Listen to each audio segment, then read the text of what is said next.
Brooke Linman lives on a quiet street in Mira Mesa. Hi, guys. How's your day? She has 3 young children. This one, kindergarten. So kindergarten, preschool, and Gage, do not climb on the couch. Third grade. And a daughter who's a senior in high school. What? Can you hold me? Linman's living room is filled with mementos from her 8-year career as a firefighter. A blackened object sits on the mantel in a glass case. It's Linman's badge. She was wearing it on the day she almost burned to death. It was Sunday, October 21st, 2007. It was hot. Santa Ana winds were blowing. Linman was at her fire station in San Marcos. And we heard the fire start in South County on the radio. And it was just one of those days you woke up and you knew just this was going to be a good fire day.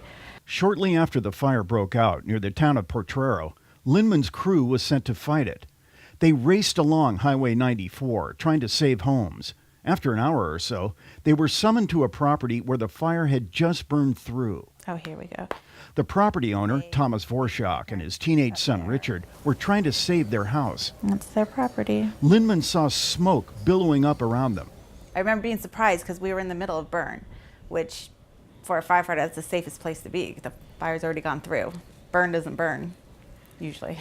Linman's crew drove to Vorschach's house and surrounded it with hoses. So yeah, the house was over here. Despite blasting it with water, the home was quickly engulfed in flames. Again, the house. Oh, boy. There's the fire truck. Everyone piled into the fire engine to escape, but the vehicle was stuck. That's where I was sitting right there. The heat was building up around them.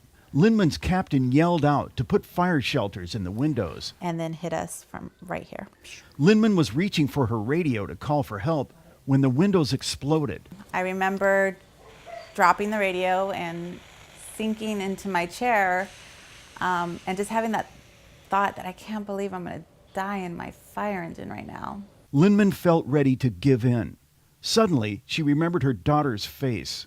And I had distinct thoughts of her and seeing her, and I sat back up and said, no, you're getting out of this fire engine right now. You're not dying today. One by one, the crew and the Vorschach squeezed out of the vehicle. When it was Linman's turn, she jumped out into the flames and ran. And I jumped out the driver's side, and I ran this way. After a few moments, Linman stopped. All was quiet. And then the pain hit. Linman realized she was on fire. She grabbed her water bottles and poured them over her head. Linman had lost her helmet. Her face was scorched, and her hair was burned off. And then I heard Richard scream. And it was one of those screams that just chills you to your bones.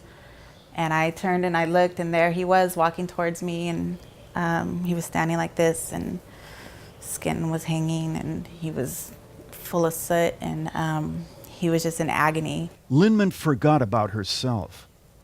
And I've told Richard to this day, you saved me that day, because I think I would have gone into shock and just laid down and given up. And as soon as I heard him and saw him, I know I have a patient.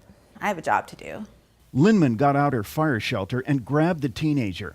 And I, with one foot, held the shelter, and with the other arm, held the shelter, and with my other leg and arm, held him. And these were like the rocks I held Richard under the shelter on. The next thing she knew, a helicopter landed close by. Kenny Goldberg, KPBS News.